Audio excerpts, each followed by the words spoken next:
بسم اللہ الرحمن الرحیم الحمدللہ رب العالمین والصلاة والسلام علی اشرف الانبیاء والمرسلین وعلی آلہ واصحابہ اجمعین ومن تبعہم بإحسان الی یوم الدین۔ محترم حضرات، دینی بھائی اور بہنوں، آج ایک نہایت اہم سوال ہے، اسی کا جواب کتاب اللہ اور سنت رسول کی روشنی میں ہم آپ کے سامنے پیش کرنے اور اس کا جواب دینے کی کوشش کریں گے۔ اللہ تعالی ہم سب کو اپنی کتاب، اپنی نبی کی سنت پڑھنے، پڑھانے، سمجھنے اور اس پر عمل کرنے کی توفیق نصیب فرمائے۔ سوال یہ ہے کہ کیا میوزک، گانا بجانا، یہ ساری چیزیں اسلام میں ان کی کوئی گنجائش ہے، جائز ہے یا کہ ناجائز ہے؟ اسلام نے کیا ہمیں ہدایات دی ہیں؟ اور اس موضوع، اس سوال کا ایک بہت بڑا سبب ہے کہ ہمارے اس چینل پر طرح طرح سے کچھ اعتراضات، بعض اسکالر اور بعض روشن خیال متنورین کہ فتاوی پیش کیے جاتے ہیں، سوال کیے جاتے ہیں، پیش کیا جاتا ہے کہ فلاں اسکالر نے کہا یہ جائز ہے، فلاں نے کہا یہ جائز ہے، فلاں نے کہا یہ جائز ہے۔ تو آیا حقیقت اس کی کیا ہے؟ کتاب و سنت کی روشنی میں اسی چیز کی ہم وضاحت کرنے کی کوشش کریں گے۔ اللہ تعالی ہم کو توفیق دے کہنے کی، آپ حضرات کو سنجیدگی کے ساتھ سننے کی۔ تو سب سے پہلے آئیے قرآنی آیات کو دیکھتے ہیں۔ کیا قرآن میں اللہ رب العالمین نے ہمیں گانے بجانے کے متعلق کوئی بات کہی ہے یا نہیں کہی ہے؟ کوئی اس کے حلت اور حرمت کا مسئلہ قرآن نے بیان کیا ہے یا کہ نہیں کیا ہے؟ پہلے تو ہم یہ دیکھیں گے، قرآن کے بعد پھر احادیث رسول پر ہم آئیں گے کہ نبی علیہ الصلاۃ والسلام کی احادیث میں اس کا کیا حکم بیان کیا گیا ہے۔ چونکہ قرآن کوئی بات مجمل طور پر، مختصر طور پر بیان کر دیتا ہے، لیکن اس کی بہت ساری تفاصیل اللہ کے رسول صلی اللہ علیہ وسلم کی احادیث میں ملتی ہیں۔ تو اسی لیے کتاب اللہ کے بعد ہمیں احادیث رسول پر بھی گفتگو کرنے اور آپ کے سامنے حدیثیں رکھنے کی کوشش کریں گے۔ پھر آثار صحابہ، یعنی صحابہ کے اقوال، صحابہ کے آثار، چونکہ اللہ تعالیٰ نے صحابہ ہی کو نبی کی صحبت کے لیے منتخب کیا، نہ صحابہ کو اللہ تعالیٰ نے پیدا کیا تاکہ جبرائیل امین کے ذریعے اللہ تعالیٰ جو پیغام اپنے نبی تک پہنچاتے ہیں، نبی ان ساتھیوں کو دیں۔ صحابہ کرام سے زیادہ مقدس ہستیاں انبیاء کے بعد اس کائنات میں کبھی نہیں گزری ہوئی ہیں۔ اسی لیے اللہ رب العالمین نے قرآن میں اور نبی علیہ السلام نے احادیث میں ہمیں صحابہ کرام رضوان اللہ علیہم اجمعین کی اتباع اور ان کی پیروی کرنے کا حکم دیا ہے۔ پھر اس کے بعد چوتھی چیز علماء اسلام، علماء اسلام کے فتاوی اور ان کے افکار اور نظریات ہم پیش کریں گے، اور آخر میں مثبت پہلو کے بعد کچھ ایسے روایات آپ کے سامنے ہم پیش کر کے جواب دیں گے، یا یوں کہیں جو آج کے اسکالر یا پہلے جو لوگ اس کو جائز کہتے ہیں اور روحانی غذا کہتے ہیں، ان کے دلائل کا انشاءاللہ ہم جائزہ لیں گے، اور اللہ تعالیٰ کو کہ گواہ بناتے ہوئے امانت داری کے ساتھ وہ نصوص آپ کے سامنے پیش کر کے بتائیں گے کہ ان نصوص میں کوئی ثبوت نہیں ہے، بس ایک بہانہ بنایا گیا ہے کہ ہمارے پاس دلائل ہیں حلال کے، حالانکہ وہ دلائل نہیں بنتے۔ یہ 5 باتیں آپ ذہن نشیں کریں اور ان کو یاد رکھیں، اور انشاءاللہ انہی 5 پر ہم گفتگو کریں گے۔ سب سے پہلے ہم آئے ہیں قرآنی آیات پر۔ قرآنی آیات میں بڑی مشہور بہت کئی آیات ہیں، اگر ہمیں موقع رہا تو انشاءاللہ ہم ساری آیات پیش کریں گے، اور ساری آیات پر کی تفسیر جو ہم کریں گے انشاءاللہ حدیث کی روشنی میں یا صحابہ اور سلف کی روشنی میں۔ آج کے علماء کی بات ہم نہیں کریں گے، ہم کریں گے سلف صحابہ تابعین کی باتیں کریں گے۔ سب سے پہلی آیات سورت لقمان کی ابتدائی آیات ہیں، آیت نمبر 2 سے لے کر کے آیت نمبر 6 اور 7 ابتدائی آیات، ان کو یاد رکھیں۔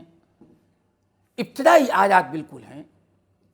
رب العالمین نے فرمایا اعوذ باللہ من الشیطان الرجیم بسم اللہ الرحمن الرحیم وَمِنَ النَّاسِ مَن يَشْتَرِي لَهْوَ الْحَدِيثِ لِيُضِلَّ عَنْ سَبِيلِ اللَّهِ بِغَيْرِ عِلْمٍ وَيَتَّخِذَهَا هُزُوًا أُولَٰئِكَ لَهُمْ عَذَابٌ مُّهِينٌ وَإِذَا تُتْلَىٰ عَلَيْهِ آيَاتُنَا وَلَّىٰ مُسْتَكْبِرًا كَأَن لَّمْ يَسْمَعْهَا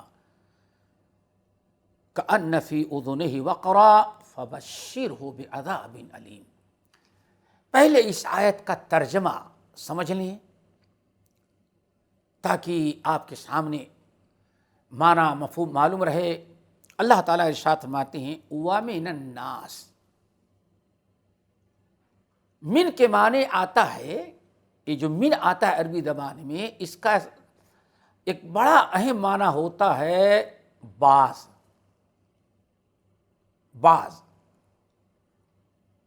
یعنی آپ کے پاس 1,00,000 درہم رکھا ہوا ہے، 1,00,000 روپے آپ کے پاس ہے، تو آپ کہیں گے اخذت من الدراہم یا اخذت من 100,000، ہم نے 1,00,000 درہم میں سے 500 ہم نے نکال لیا۔ یہ اس کو کہا جاتا ہے من تبعیض کی، عربی گرامر سے تعلق ہے، عربی زبان میں کہاں کس لیے استعمال ہوتا ہے اکثر و بیشتر۔ اس کے اور معنی آتے ہیں لیکن مین معنی کیا ہے؟ تبعیض کے لیے، یعنی کسی بڑی چیز سے زیادہ چیز سے تھوڑی سی چیز لے لینا۔ آپ کہیں اخذت الماء من البئر، ہم نے کنویں سے پانی نکال لی، یعنی 1 بالٹی پانی نکال لی، پورا پانی نہیں۔ تو وَمِنَ النَّاسِ، اب ترجمہ، لوگوں میں سے کچھ ایسے ہیں، سب نہیں۔ وَمِنَ النَّاسِ اس لیے بہت سارا ترجمہ کیا، لوگوں میں بعض ایسے ہیں، سب نہیں۔ انسانوں میں سے کچھ شرپسند ایسے بھی ہیں۔ کون؟ کیسے؟ من یشتری لہو الحدیث، جو خریدتے ہیں لہو الحدیث، کوئی کام کی چیز خریدنے کے بجائے لہو الحدیث خریدتے ہیں۔ اللہ اکبر۔ اب یہاں حدیث کے معنی تو بات کے آتے ہیں، لہو کس کو کہتے ہیں وہ سمجھنا ہے آپ کو۔ قرآن پاک میں لہو بہت سارے مقامات پر ذکر ہے، سب کو ہم نہیں بیان کرتے، بس ایک مقام بیان کرتے ہیں لہو کا معنی سمجھنے کے لیے۔ وَإِذَا رَأَوْا تِجَارَةً أَوْ لَهْوًا انفضوا إِلَيْهَا وَتَرَكُوكَ قَائِمًا، یہ سورۃ الجمعہ کی آیت، اس کو سمجھیں۔ نبی علیہ السلام جمعے کا خطبہ دے رہے تھے، اور ایک عرصے سے مدینے میں اناج اور غلہ کی بڑی قلت تھی۔ کوئی قافلہ شام گیا تھا اناج اور غلہ خریدنے کے لیے، وہ قافلہ عین اس موقع پر پہنچا، مدینے میں داخل ہوا جس وقت نبی علیہ السلام خطبہ دے رہے تھے اور لوگ خطبہ سن رہے تھے۔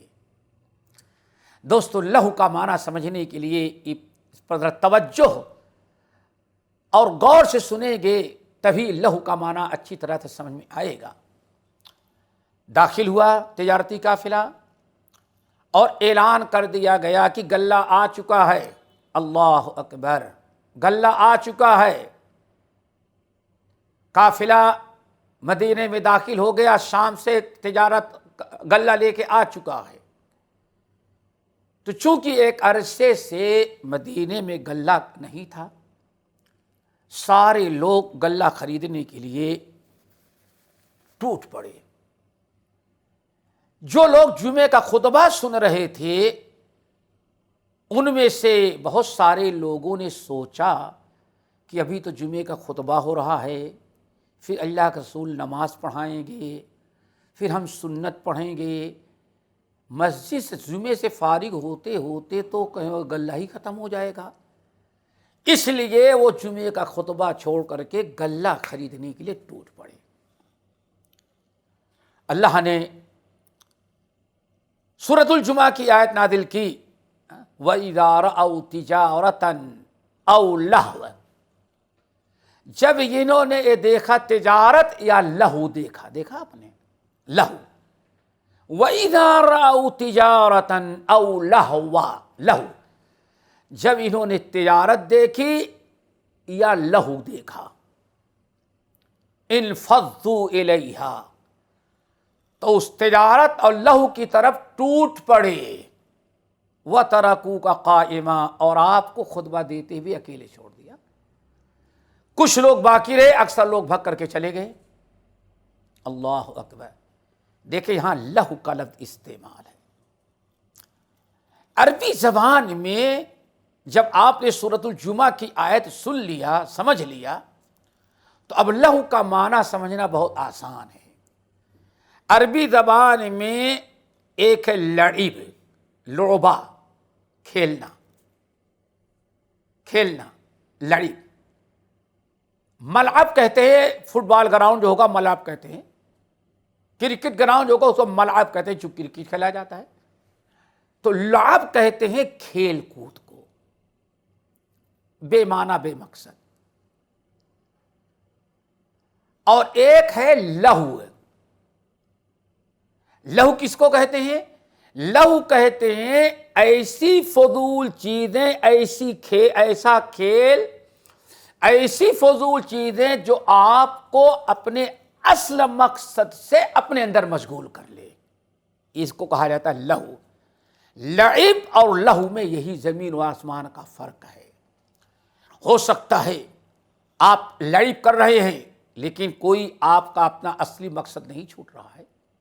مثال کے طور پر ایک مثال آپ کو دیتے ہیں، آپ کی ڈیوٹی شروع ہوتی 9 بجے، 9 بجے شروع ہوتی ہے، آپ نے نماز فجر پڑھ لیا، اب ڈاکٹر نے بتایا کہ آدھا گھنٹہ آپ دوڑ لیں، آپ چلے گئے دوڑ لیے کھیل کے لیے، آئے ناشتہ کیے، ڈیوٹی میں پہنچ گئے، اس کو لعب کہا جائے گا، کیونکہ آپ کو اپنے اصل مقصد سے اس کھیل نے روکا نہیں۔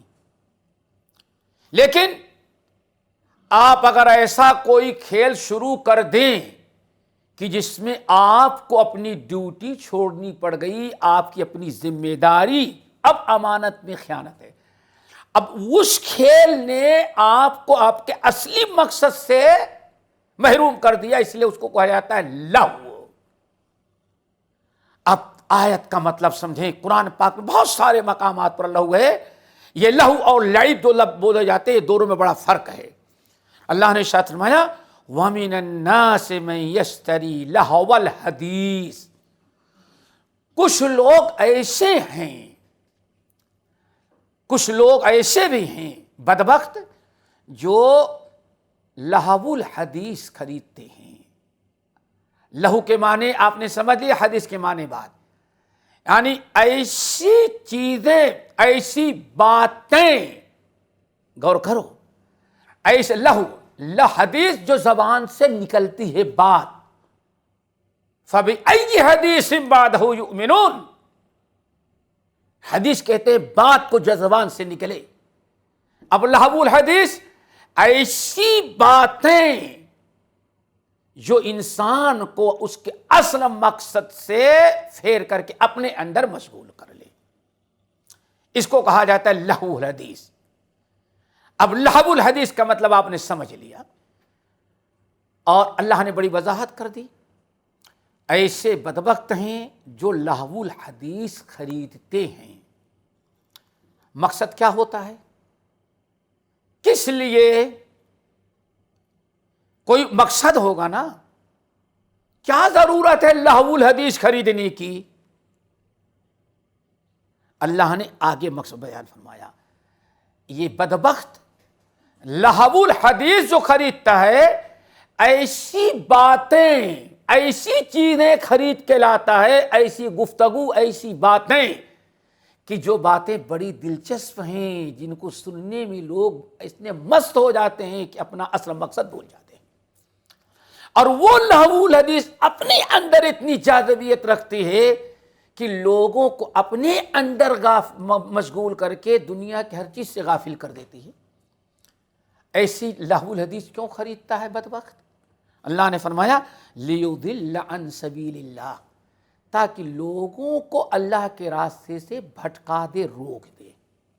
یہ نقطہ یاد رکھیے گا، ایک تو لہو الحدیث، اور دوسرے لہو الحدیث خریدنے کا مقصد کیا تھا؟ لیضل عن سبیل اللہ، تاکہ لوگوں کو اللہ کے راستے سے روکے اور بھٹکا دے۔ لہو الحدیث کیا ہوا؟ ایسی چیزیں جو اللہ کی اطاعت فرما برداری، اللہ کے راستے سے اپنے اندر مشغول کر لے، بغیر علم، بغیر علم، اپنی جہالت اور نادانی حماقت کی بنا پر۔ وَيَتَّخِذَهَا هُزُوًا، اور اللہ کے راستے کو اس نے مذاق بنا رکھا ہے، استہزاء کرتا ہے۔ اللہ تعالیٰ کے راستے کو لہو الحدیث کے ذریعے ختم کرنا چاہتا ہے۔ اولئک لہم عذاب مہین، یہی لوگ ہیں جن کے لیے دردناک، غور کیجیے گا اس سزا، اولئک لہم عذاب مہین، یہی لوگ ہیں۔ کون لوگ؟ جو لہو الحدیث میں مشغول ہو کر کے اللہ کے اطاعت و فرما برداری کو چھوڑ دیتے ہیں، خریدتا ہے، لوگوں کو سناتا ہے، لوگوں کو اکٹھا کرتا ہے، یہی لوگ ہیں اولئک لہم عذاب مہین، جن کے لیے بڑا ذلیل کرنے والا عذاب ہوگا۔ دیکھیے عذاب کی دھمکی دی گئی، دردناک عذاب ہوگا۔ ایک تو یہ چیز ہے، اس کی اور خامیاں کیا بیان کی اللہ تعالیٰ نے؟ ایک تو پتا چل گیا یہ نقطہ، ایسے لوگ جہنم کے ذلیل اور خوار کرنے والے عذاب میں داخل کیے جائیں گے۔ یہ نقطہ یاد رکھیے گا کہ انجام کیا ہوا ان کا؟ جہنم کا ذلیل، جہنم ٹھکانہ ہوا، جہنم میں بڑی ذلت اور رسوائی کا عذاب ان کو دیا جائے گا۔ یہ تو بننے کا، دنیا میں کیا اس کا کردار ہوتا ہے؟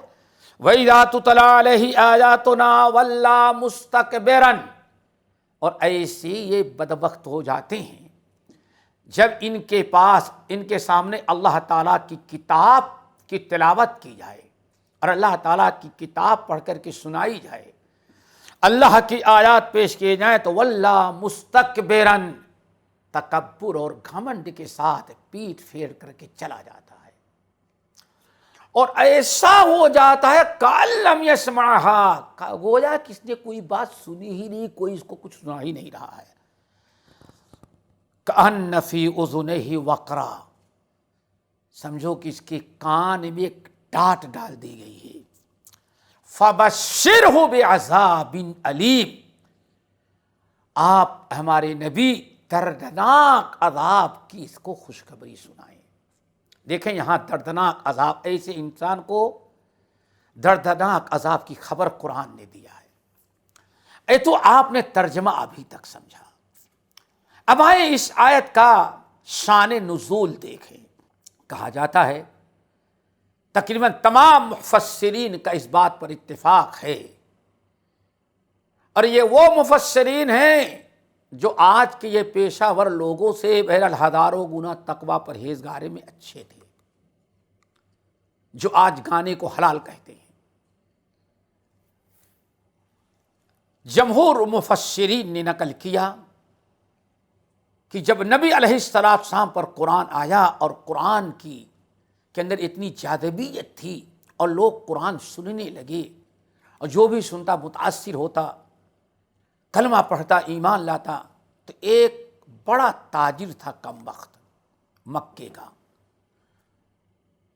اس کافر کو شیطانی سوجھی، ساری تدبیریں کی گئیں، مکے والوں نے قرارداد پاس کر دیا کہ کوئی قرآن سنتا ہوا نہ ملے، اور لوگوں نے آپ کو شاعر، جادوگر سب کچھ کہا، ہر قسم کی تدبیر اسلام سے روکنے کی، قرآن سننے سے روکنے کی کفار مکہ نے ساری تدبیریں کر ڈالی، لیکن کوئی تدبیر کامیاب نہ ہوئی۔ یہ آخری تدبیر تھی، غالباً وقت پورا ہو چکا ہے، انشاءاللہ اس سلسلہ یوں ہی جاری رہے گا، جس کی تفصیل انشاءاللہ ہم اگلے درس میں، اگلی نشست میں کریں گے۔ اللہ تعالی ہم سب کو اپنی کتاب کے سمجھنے، سمجھانے اور منہج سلف کے مطابق اس کو سمجھنے اور عمل کرنے کی توفیق نصیب فرمائے۔ اقول قولی ھذا واستغفر اللہ من کل ذنب واتوب الیہ۔